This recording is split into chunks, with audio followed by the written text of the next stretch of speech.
Ever wondered who the Vikings really were? Forget the horned helmets. That's a myth. The real story is far more fascinating. For centuries, before they ever set sail on raids, the people we call Vikings were farmers, skilled artisans, and savvy traders living across Scandinavia, what we now know as Denmark, Norway, and Sweden. Their life was deeply connected to the land and the sea. They were organized into small chiefdoms, living in longhouses with their extended families, raising livestock, and growing crops like barley and oats in a harsh, cold climate. They were also incredible craftspeople, creating intricate wood carvings, beautiful jewelry, and some of the finest ships the world had ever seen. The sea was their highway. Long before the raids began, they were accomplished sailors, traveling to trade goods like fur, amber, and walrus ivory with their neighbors across the Baltic Sea and along the coasts of Europe. This combination of farming, trading, and seafaring expertise created a unique and resilient culture. It was this foundation, their connection to the land, their skill on the water, and their ambition, that set the stage for one of history's most dramatic and transformative eras. They were a people on the cusp of bursting onto the world stage, and nobody could have predicted the impact they were about to make. The year is 793. On the quiet, windswept holy island of Lindisfarne, off the coast of northeastern England, a community of monks lives a peaceful life of prayer and scholarship. Their monastery is a beacon of Christian learning, renowned throughout Europe for its beautiful illuminated manuscripts. But on a calm June day, their tranquility is shattered forever. From over the horizon, sleek, dragon-headed ships appear, moving with terrifying speed. Warriors leap ashore, unleashing a brutal and shocking attack. They storm the defenseless monastery, plundering its treasures of gold and silver, and leaving chaos in their wake. This raid on Lindisfarne is the event that historians traditionally mark as the dawn of the Viking Age. The shockwaves from this single attack reverberated across Christendom. Who were these mysterious raiders from the north? The Anglo-Saxon Chronicle described them as a horde of heathens who lamentably destroyed Goddess Church. For the people of Europe, it was the beginning of a new and frightening reality. The Vikings had announced their arrival not with trade goods, but with axe and sword, and the coastline of Europe would never feel safe again. This single, brutal event ignited nearly 3 centuries of conflict, exploration, and expansion that would forever change the course of history. What made the Vikings so dominant on the seas?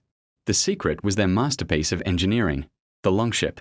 These vessels were long, narrow, and incredibly versatile. Their shallow draft meant they could navigate not just the open ocean but also shallow rivers, allowing them to strike deep into the heart of continents, far from the coastal defenses. Powered by both a large square sail and rows of oars, they were fast and maneuverable, able to land on any beach without needing a deep harbor. This technological marvel was the key that unlocked the world for the Norsemen. And unlock it they did. Their voyages were breathtaking in their scope. Viking fleets sailed south, raiding and trading along the coasts of France, Spain, and even into the Mediterranean, reaching the shores of Italy and North Africa. Others, known as the Russ, traveled east. They sailed down the great rivers of Eastern Europe, like the Dnieper and the Volga, establishing trade routes that stretched all the way to the Byzantine Empire in Constantinople and the Abbasid Caliphate in Baghdad.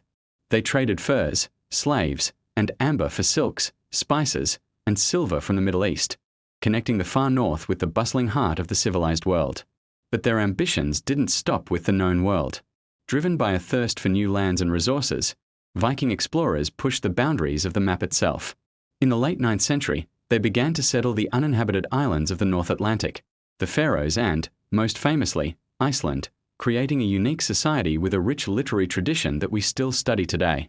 From Iceland, an explorer named Eric the Red, exiled for manslaughter, sailed west and discovered a vast, icy land. To attract settlers, he gave it an appealing name, Greenland. He established the first European colonies there, which would survive for nearly 500 years. But the most incredible journey was yet to come. Around the year 1000, Eric the Red's own son, Leif Erikson, set sail even further west from Greenland. Following tales from another sailor who had been blown off course, Leif and his crew landed on the shores of a new continent. They found a land rich with timber, wild grapes, and salmon, a place they called Vinland. We now know this was North America. Leif Erikson and his Norse crew had become the first Europeans to set foot on the continent, a full 500 years before Christopher Columbus embarked on his famous voyage. Though their settlement didn't last, this incredible achievement stands as the ultimate testament to the Vikings' unparalleled skills as navigators and their fearless spirit of exploration. Like all great eras, The Viking Age had to come to an end. By the 11th century, the world the Vikings had helped shape was changing dramatically. The very nature of Scandinavia was transforming. The small, competing chiefdoms were gradually consolidating into larger, more centralized kingdoms like Denmark, Norway, and Sweden, complete with powerful monarchs, organized armies, and established tax systems. Christianity, which had slowly been making inroads for centuries, became the dominant religion, replacing the Old Norse gods and fundamentally altering the cultural and moral landscape. The motivation for raiding began to fade as these new kingdoms sought more stable relationships with their European neighbors through diplomacy and trade, rather than plunder. The age of the independent Viking chieftain leading a war band for personal glory and wealth was over. The definitive end of the Viking Age is traditionally marked by a single, pivotal event in 1066. The ambitious king of Norway, Harald Hardrada, whose name literally means hard ruler, and who is often called the last great Viking, launched a massive invasion of England to claim its throne. His army was met at the Battle of Stamford Bridge by the English king, Harold Godwinson.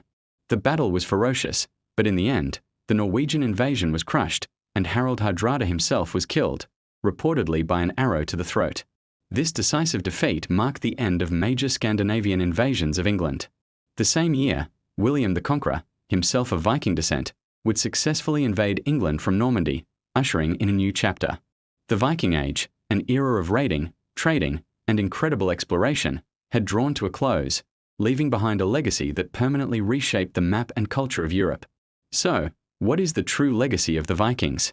It's far more than just horned helmets and violent raids. They were one of the most dynamic and influential peoples of the medieval world. Their expansion permanently altered the political and demographic map of Europe. They founded cities like Dublin in Ireland and left a lasting genetic and cultural footprint in the British Isles, Normandy in France, and parts of Russia and Ukraine. Their language, Old Norse, enriched English with hundreds of common words we still use every day. Words like sky, leg, window, egg, and even they, their, and them. Through their vast trade networks, they connected cultures from North America to the Middle East, facilitating an exchange of goods, ideas, and technologies on a global scale. Their societal structures in places like Iceland gave us the Althing, one of the oldest parliaments in the world, and their sagas are a priceless treasure of world literature, giving us a unique window into their minds and their world. They were explorers who pushed the boundaries of the known world, master shipbuilders, complex traders, poets, and lawmakers. The image of the savage barbarian is only a tiny piece of a much larger, more complex, and more fascinating story. The Vikings weren't just a force of destruction. They were a force of creation and transformation, and their impact is still felt in our language, our geography, and our culture today. Thank you so much for watching. If you found this journey into the Viking Age fascinating, please hit that like button, subscribe to the channel, and ring the bell so you don't miss our next historical deep dive. We'll see you in the next video.